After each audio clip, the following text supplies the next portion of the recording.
Okay, so this is the Atwood machine, and what we're going to be trying to do here is we're going to try to calculate the various forces, the acceleration of the system, as well as the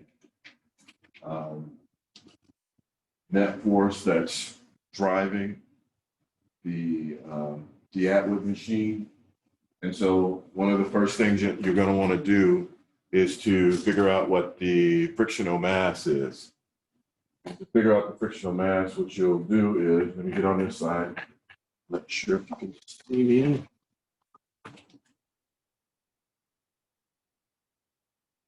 Okay, so what you'll need to do is get some mass of some sort. I'm using a paper clip, which is probably roughly around 1 gram. I would still need to weigh or figure out its mass on the scale. So right now I have 250-gram hangers attached to the Atwood machine, and they're fairly level with not too much disturbance. There's a little bit of movement here. So you want to, when you first get this, it'll probably start to string maybe trying to unravel, but let it settle down for a few minutes while you kind of get your information together. And what you want to do is you want to add small amounts to one side such that the system moves with a constant velocity. So that seems to have somewhat of a constant velocity. And so we'll just say, for sake of time, that the mass of this paper clip is 1 gram. So if the mass of this paper clip is 1 gram, that implies that on this side, I have a mass of 51 grams. And on the other side, I have a mass of 50 grams. And the first thing that you want to do is you want to figure out your frictional mass. Your frictional mass is that that gets the system moving with a constant velocity. Remember, constant velocity implies 0 acceleration, and that's what you really want for this system. You can eliminate one of the variables. So when A goes to 0, it makes math a whole lot easier for us. We have one less variable.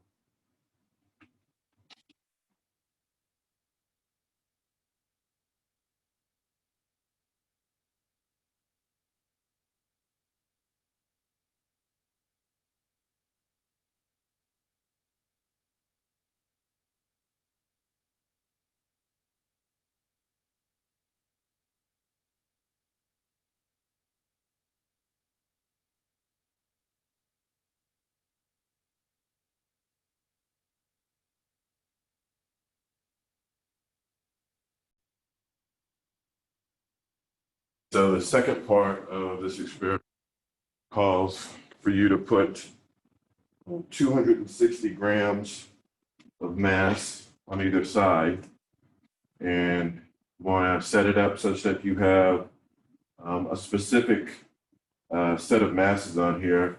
So for this one, I believe the book calls for you to have a mass hanger, which is 50 grams, a 200, or 2 100s, which should be fine, a 5 gram, a 2 grams, and a 1 gram mass. And basically what you're trying to do is you want to keep the total mass constant and determine if acceleration changes. So all total here, again, I have 260 grams of mass on each side. And what you want to do is you want to start off by adding mass to determine what the frictional mass is. So I'm going to add a paper clip. I don't see much movement here. I'm going to drop a washer on here. And then I get a little movement.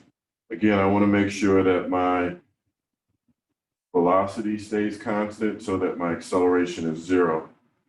So instead of that paper clip, I'm going to take that paper clip off, and that looks to have constant velocity. So make sure when you do it, try not to bang the floor, because the masses will tend to fly all over the place, and we want you to stay safe as possible. And once you determine what the frictional mass is, you're going to simply transfer masses from one side to the other. So I think the first time they want you to take 1 gram off. So keep the frictional mass on there, keep it on the one side, because you want the total mass to remain the same. So you're gonna move the one mass to the other side, and you're gonna also have to time this out. You wanna figure out how long it takes for one of the masses to reach the ground. And then the second time and the second and third time, you're gonna wanna transfer 2 grams over. I'll take a 2 gram off, move it over to the other side. Again, I want to keep the total mass the same. So that 1 gram that I had on there, the frictional mass still stays the same. And I want to time that out as well. So one of you guys is going to need to do a little bit of measuring. You're probably want to measure the distance to the ground. And you're also going to want to figure out how long it's going to take for the mass to reach the ground. So one of you guys should have a stopwatch. We'll have a pad underneath here to protect the floor as well. So again, the second and third time, you're going to transfer 2 grams. And then the third time, you're going to transfer 5 grams, always from the one side.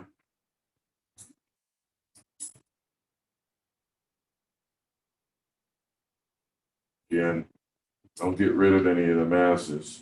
In terms of this experiment, I'm going to keep the total mass amount the same, including the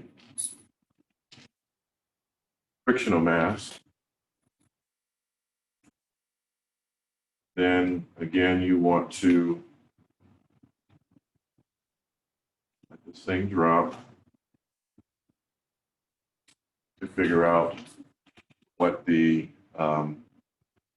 time factor is, and you're going to look at acceleration. So in the subsequent experiments, after you figured out frictional mass and you get this thing to move at a constant velocity, which implies 0 acceleration, after that, you're going to get some acceleration. You're going to get this thing, the system, move with some acceleration, and that's really what you're trying to do.